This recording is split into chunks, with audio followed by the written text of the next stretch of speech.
Bueno, que Dios bendiga grandiosamente la vida de todos los obreros que están permaneciendo en esta escuela de ministerio y que Dios bendiga también a todos aquellos que van a estar compartiendo, viendo con nosotros este video y también instruyéndose en la palabra de Dios. Nosotros comenzamos justamente en la clase anterior a hablar acerca de las cualidades bíblicas, las cualidades del carácter que debe poseer un aspirante a ministro del Evangelio, ¿no? Un pastor, un obispo, un diácono, una diaconisa. Esos requisitos los encontramos en la palabra de Dios, en 1 de Timoteo capítulo 3, del verso 1 al 13, y también muy especialmente en Tito capítulo 1, verso 5 en adelante. Nosotros, bueno, unimos los requisitos que se encuentran en ambas cartas, ¿verdad? Y agrupamos, ¿verdad? Esos requerimientos en 7 grupos. La clase anterior estuvimos hablando acerca de la buena reputación, ¿no? Cómo nos ven los demás. Hoy vamos a estar hablando acerca del autocontrol. Vamos a hablar acerca de lo que la Escritura llama ser dueños de sí mismos, no pendenciero, no soberbio, no iracundo, sin doblez, no dado al vino, es decir, cualidades que agrupamos bajo este título, ¿no? Tener autocontrol. El pastor, el hombre de Dios, la mujer de Dios debe ser una persona disciplinada, sin lugar a dudas, una persona que pueda ser dueña de sí misma, es decir, que pueda tener las riendas de su vida, que pueda tener control de sus emociones, de su carácter, de sus actitudes, de su palabra, es decir, una persona que pueda ser dueña de sí misma, que pueda responsabilizarse, ¿verdad?, de sus actitudes, de sus palabras, de sus reacciones en la vida. Indudablemente no puede ser un hombre, una mujer de Dios, alguien que, por ejemplo, está sumido en alcohol, en drogas, un sexópata, alguien que tiene una debilidad por el juego, ¿verdad? Y gasta toda la quincena, toda su mensualidad en un casino. ¿Por qué decimos que una persona con adicciones no califica para el altar? Por un simple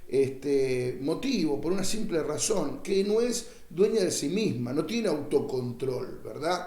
El deseo por el alcohol, el deseo por el sexo desenfrenado, el deseo por el juego, por los juegos de azar, por las drogas, le lleva a perder el control de su vida. Por lo tanto, no califica para estar en el altar. De la misma manera, entonces, hablamos de aquellos que, por ejemplo, no tienen control sobre su carácter, no tienen control sobre su temperamento. Estamos hablando de personas que son arrebatadas, temperamentales, malhumoradas, ciclotímicas, ¿no? Personas que tienen variación del carácter y que generalmente se escudan bajo la frase, bueno, yo soy así, yo soy así, este es mi carácter, esta es mi forma de ser, lo que pasa es que a mí me gusta ser frontal, yo soy de las personas que al pan y al vino, al que le gusta bien y al que no tan bien, y bajo estas frases que aparentan ser moralistas, en realidad se esconde la personalidad de alguien que no tiene autocontrol,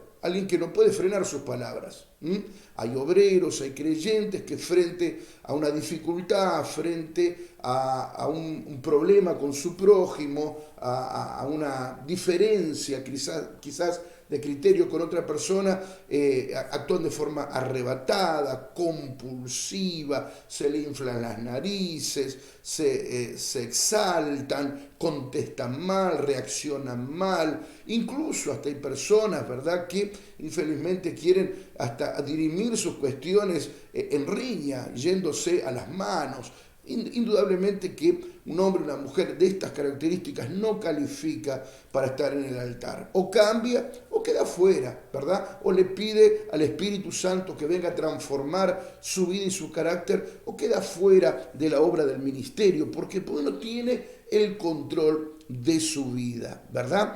Nosotros vamos a ver lo que significa ser dueños de sí mismo. La Escritura dice que el ministro, el hombre de Dios, tiene que ser dueño de sí mismo, es decir, tiene que tener el control de su vida. Eso habla de tener estabilidad emocional, ¿verdad? De tener estabilidad emocional. Yo tengo que tener el control permanente de mis emociones. No me puedo justificar diciendo, bueno, pero aquella persona me sacó, es que usted sabe cómo es el fulano, usted sabe cómo es aquella persona de habladora, de maldad, es que me hicieron un daño muy grande.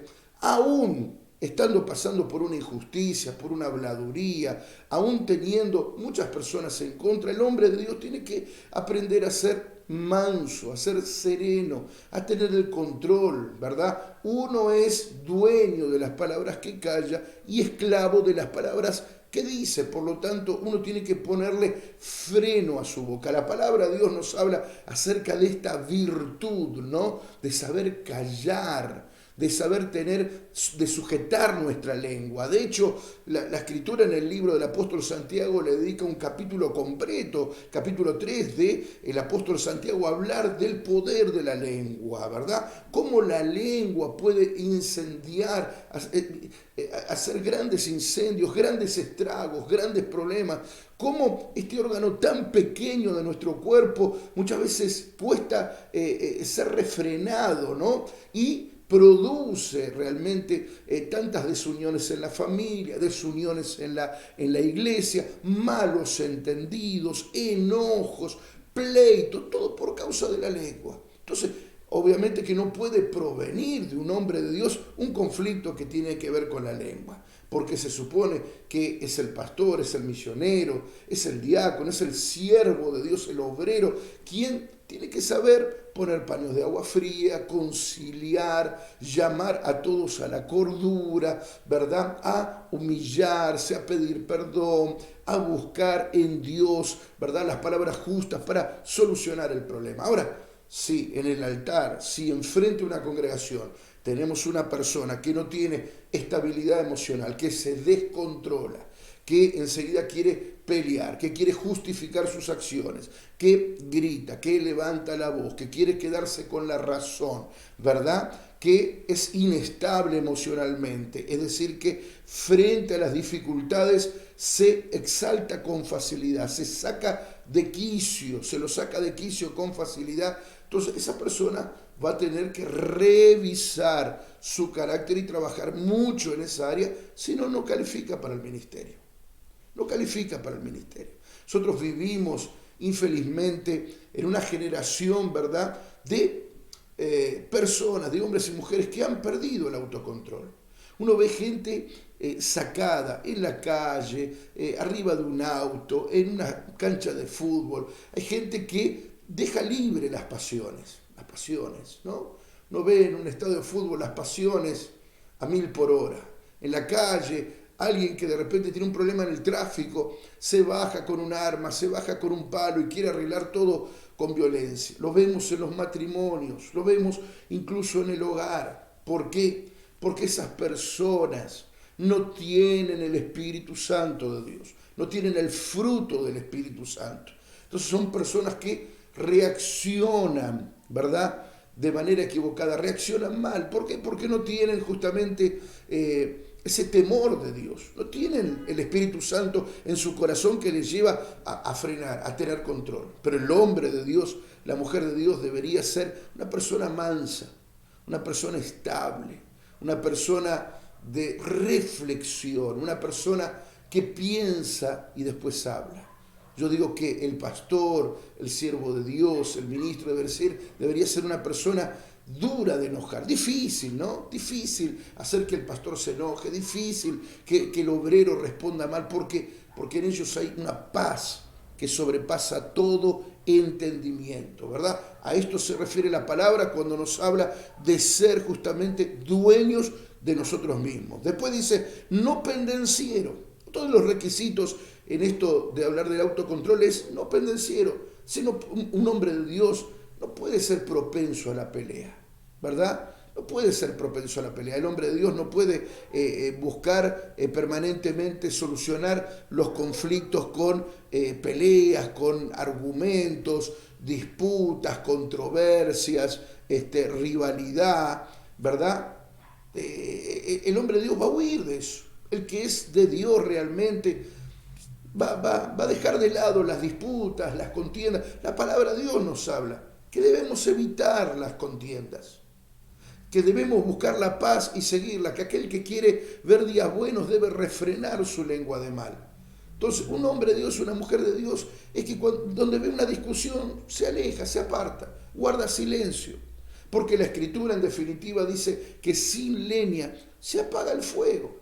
Entonces, para que haya una guerra tiene que haber dos de acuerdo en pelear. El tango se baila de a dos.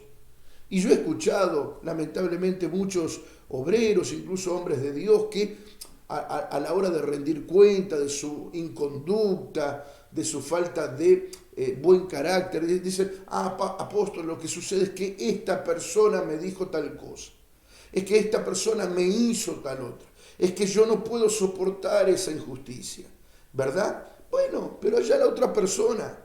Si yo no estoy dispuesto a seguir esa disputa, si yo no estoy dispuesto a la guerra verbal, a la confrontación, a el entrecruce de argumentos, se termina el problema. La persona que diga lo que quiera, Dios es mi juez, Jesucristo es mi abogado, el tiempo dirá, el árbol se lo conoce por los frutos, ¿verdad? El árbol no se tiene que defender. El siervo de Dios, el verdadero siervo de Dios, no anda por la vida justificándose, diciendo, no, yo no soy eso, yo no soy lo que la gente dice, yo no soy lo que algunos comentan por Facebook, en la calle. El hombre de Dios no necesita salir a disputar con argumentos. ¿Por qué? Porque tiene una vida de frutos. Tiene una vida de frutos. El hombre de Dios, la mujer de Dios está en el altar, gana almas, está en la iglesia crece, visita, evangeliza, tiene hermosa la iglesia, el templo, hable anexos, está en la radio, en la televisión, está todo el día pensando en la obra de Dios. Entonces, ¿qué más?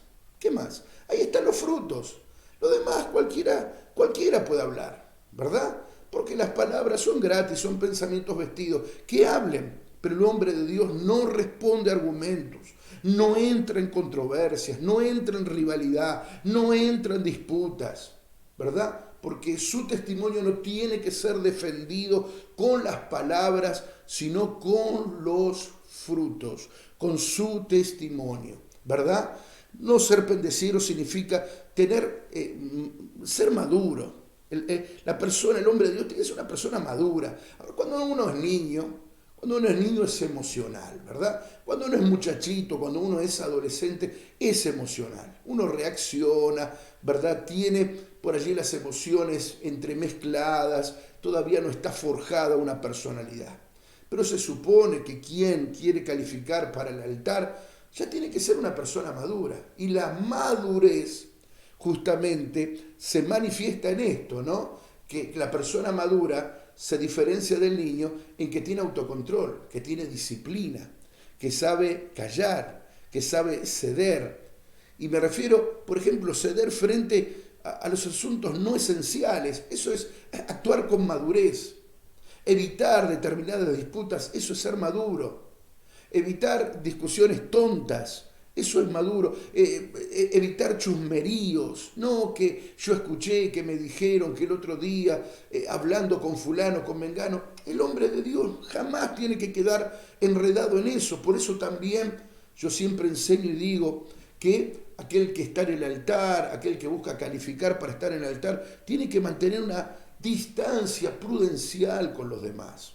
Es decir, yo me doy con todos, pero no me conecto con todos, ¿verdad? Es decir, el pastor es el padre, es el mentor, es el guía espiritual de todos, pero no tiene que tener un amiguismo, no tiene que tener un vínculo almático, pegajoso, enfermizo, que el pastor está todo el día en la casa, todo el día hablando con fulano, todo el día con mengano, todo el día tomando mate. No, ¿verdad? Tiene que tener un vínculo espiritual igual y parejo con toda la congregación, con todas las personas. Eso hace que el pastor sea un hombre respetado, una mujer respetada, ¿verdad? Es el líder, es el mentor, es el guía, es el maestro, ¿verdad?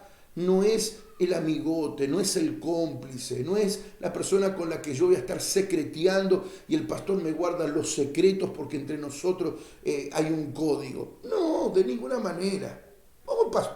¿Cómo ¿Cómo el pastor, cómo una mujer de Dios va a estar guardando secretos, va a estar guardando chismes, ¿verdad? Va a estar desparramando su vida, va a estar compartiendo secretos de su intimidad con otras personas? De ninguna manera. De ninguna manera. Eso lo convierte en adolescente espiritual. El que es maduro va a guardar una distancia prudencial.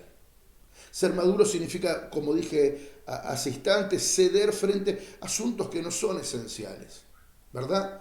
Hay momentos donde hay batallas que no necesitan, no merecen ser peleadas. Es una soncera. Listo, dejar.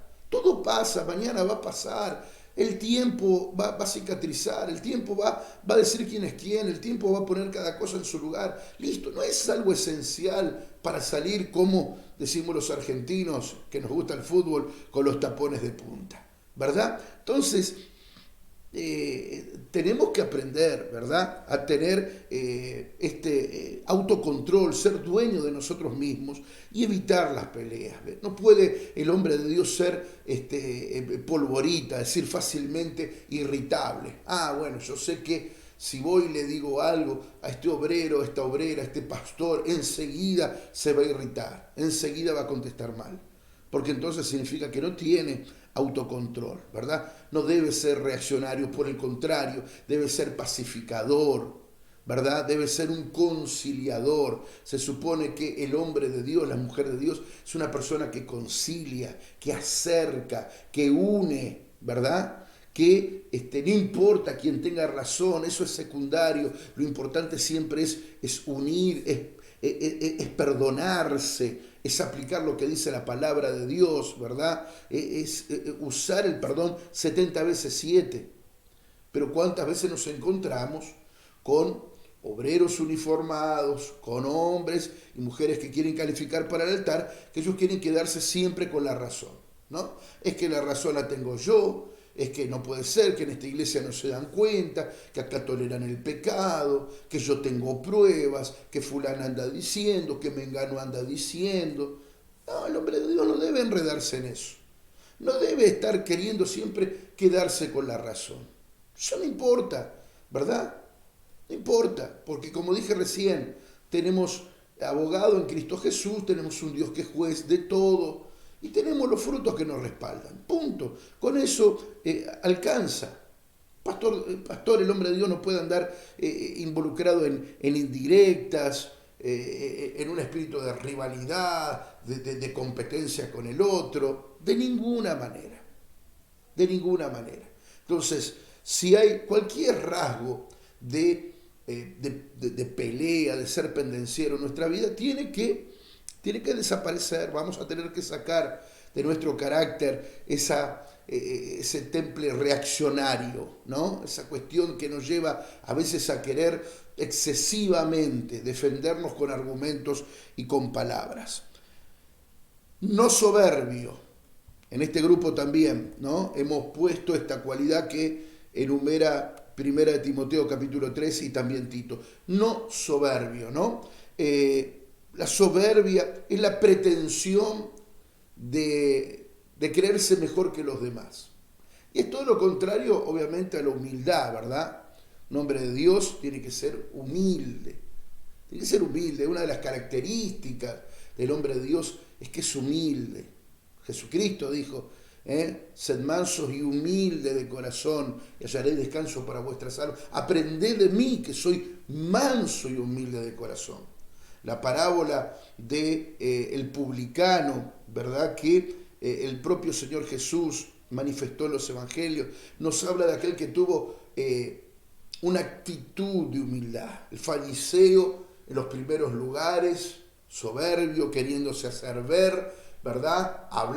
Oraba consigo mismo, dice la Escritura. No oraba con Dios, oraba consigo mismo, porque en la oración se hacía autobombo, se exaltaba, hablaba de sus virtudes. Yo soy una buena persona, yo ayuno 2 veces a la semana, yo doy limón a los pobres, yo doy mis diezmos, y tocaba trompeta. Y había al fondo allí de la congregación del templo uno que golpeaba su pecho, que no quería ni siquiera levantar la cabeza porque sentía vergüenza de su condición, y al golpearse el pecho decía: Señor, sé propicio a mí que soy pecador, ¿no? Este era el publicano, el cobrador de impuestos. Sé propicio a mí que soy pecador, ¿verdad? Este que se humilló, dice la Escritura, descendió a su casa justificado. Es decir, Jesús exaltó, subrayó, ¿verdad? Dio testimonio de la actitud del publicano. Ese es el que fue perdonado.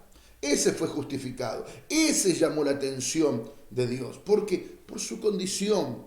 Esa condición de humilde, de humillarse, de haber tenido la inteligencia espiritual, de entender que la única manera de alcanzar el favor de Dios es no a través de las obras, sino a través de la humillación. Se humilló y volvió a su casa justificado. Hay personas que infelizmente viven una vida de soberbia, ¿no? Es decir, creen que son mejor que los demás, no, es que por algo yo soy líder, que yo canto mejor, que yo predico mejor, que yo soy el mejor pastor del ministerio, que por algo a mí Dios me usa. ¿Y cuántos hay, no? ¿Cuántos hay? Y uno realmente tiene tanta tela para cortar respecto a esto, que están permanentemente con el yo en la boca, ¿no? Porque a mí Dios me usa, porque cuando yo predico, cuando yo oro, porque yo fundé tantas iglesias, y porque a la gente me sigue mucho a mí,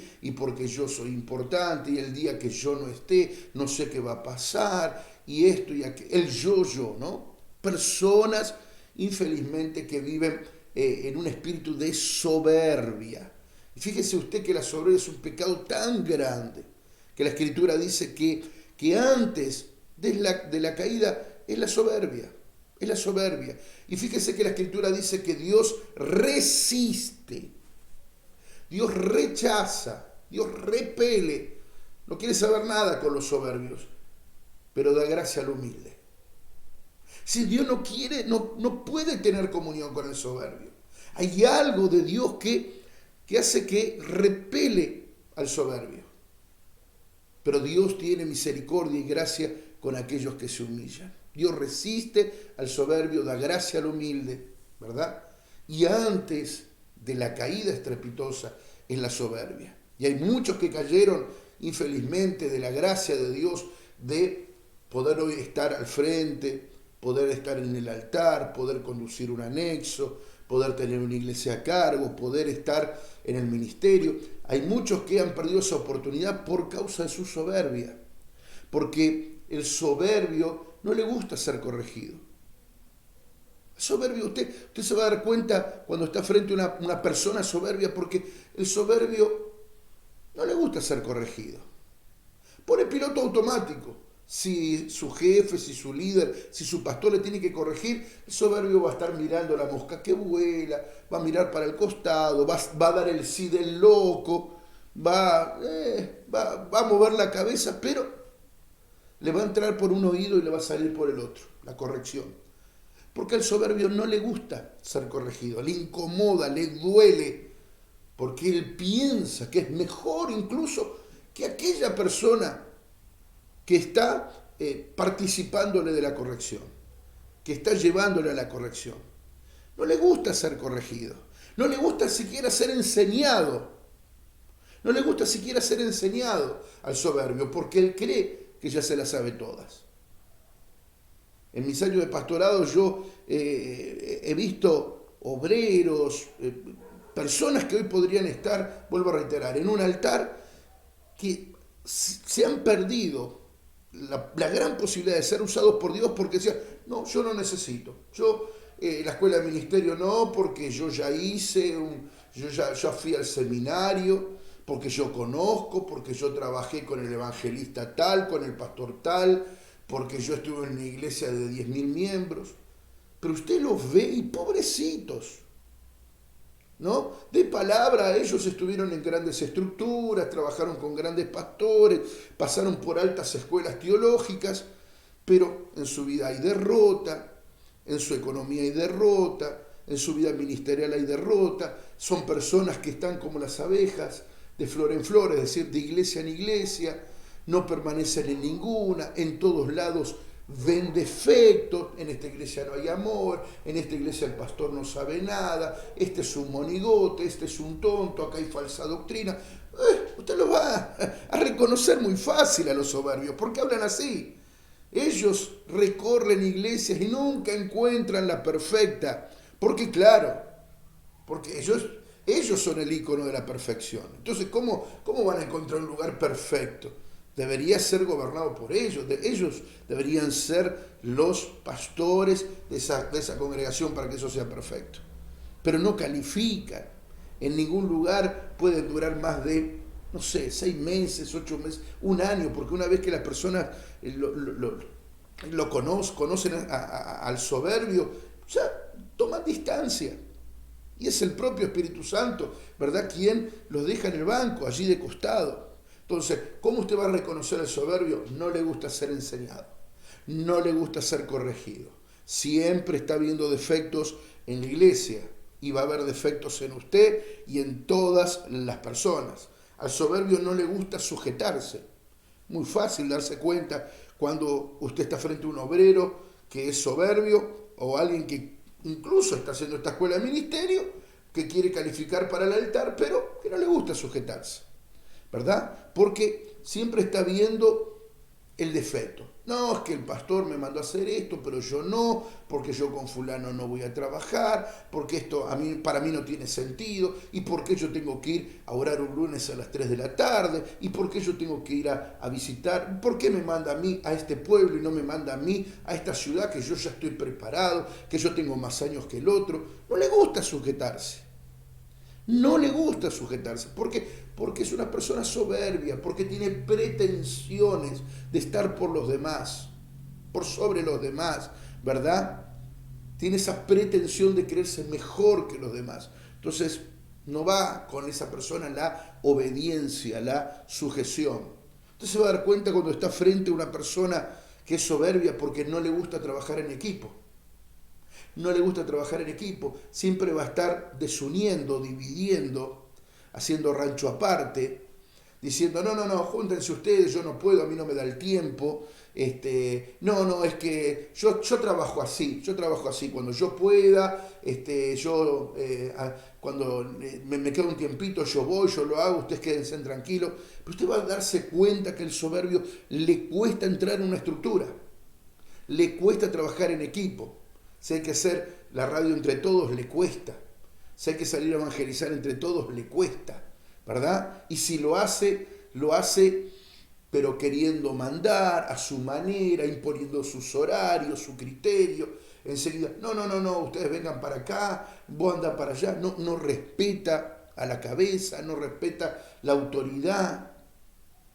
¿Por qué? Porque el soberbio tiene la pretensión, ¿verdad?, de ser mejor que los demás y prefiere, en la mentalidad del soberbio, él piensa así, ¿no? Yo prefiero solo que mal acompañado, estos no sirven, entonces yo prefiero hacerlo solo.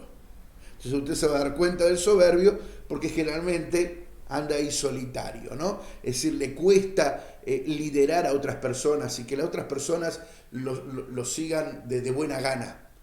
Si lo sigue alguien es porque esta persona usa de autoritarismo. Vos tenés que hacer lo que yo te digo, vos tenés que venir atrás mío, yo soy acá el pastor, yo soy el que manda. Guarda con esas palabras, así habla el soberbio.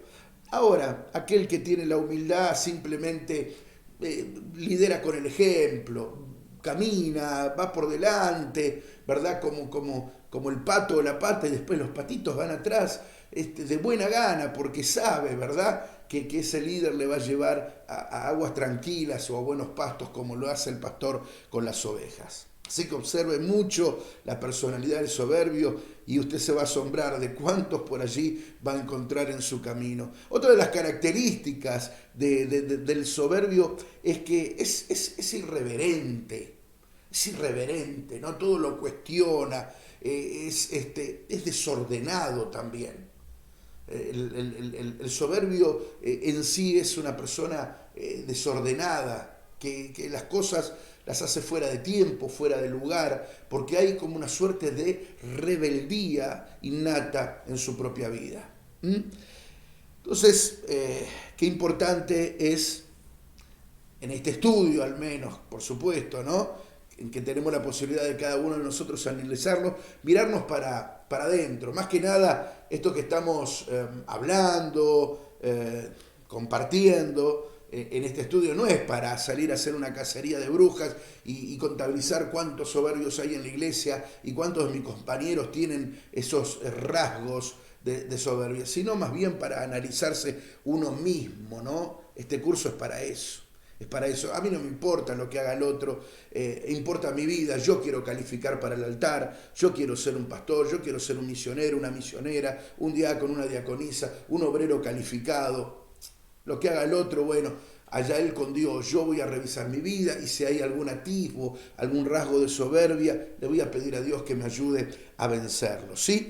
Vamos a hablar, si nos da el tiempo, rapidito, de no ser iracundo, ¿no? Otra de las características que entra dentro de este punto. El iracundo tiene que ver un poco todo con lo mismo, ¿no? El iracundo es aquel que es muy propenso a la ira, al enojo. Una persona iracunda es que se enoja fácil, ¿no? Que rápidamente se llena de ira. Indudablemente que si frente a los problemas uno enseguida se llena de enojo y de ira, no califica para el ministerio. Sin doblez, dice la Escritura, sin doblez. Esto habla indudablemente de las personas que tienen dos caras, ¿no? El doblez es el otro lado de una cosa. La Biblia dice que el que va a ser ministro o es ministro no puede tener dos caras. No puede tener dos caras. Tiene que ser sin doblez. Sin doblez. Tiene que ser de una sola imagen, ¿no? De una sola manera de actuar, de una sola manera de sentir, de expresar las cosas. Hay por ahí personas que quieren quedar a veces bien con Dios y con el diablo, ¿no? O que se dan vuelta con facilidad, que no tienen principios, que hoy piensan una cosa, mañana piensan otra, aquellos que ocultan cosas de su vida. Son personas que indudablemente tienen un doblez, ¿no? Los que no tienen principios, los que ocultan áreas de su vida, los que no obran con sinceridad, tienen un doblez, es decir, esconden el lado oscuro de la luna, esconden algún área de su vida que, bueno, de eso no se habla, por este lugar no hay que urdir, porque es la parte débil, la parte oscura. El hombre de Dios no tiene que tener doblez, tiene que ser una persona honesta, franca, que tiene principios, que tiene ideas claras, y eso es lo que expone. Si de repente